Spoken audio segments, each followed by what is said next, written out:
Angkatan bersenjata Rusia tanpa kenal lelah terus bekerja dan mengalahkan pasukan lawannya.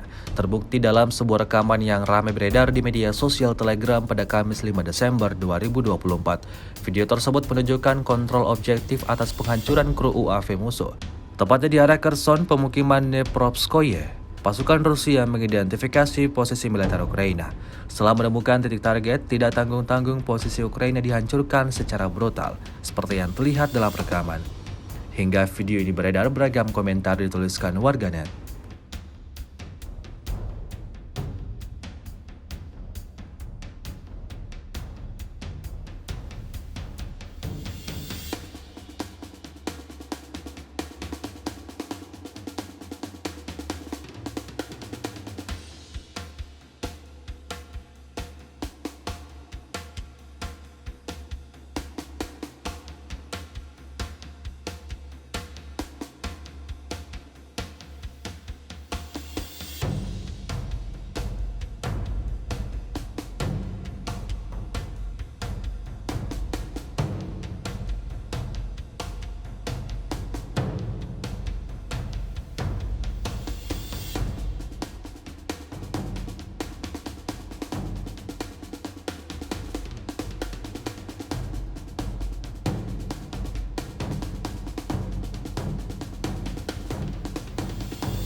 Download Tribun X sekarang, menghadirkan lokal menjadi Indonesia.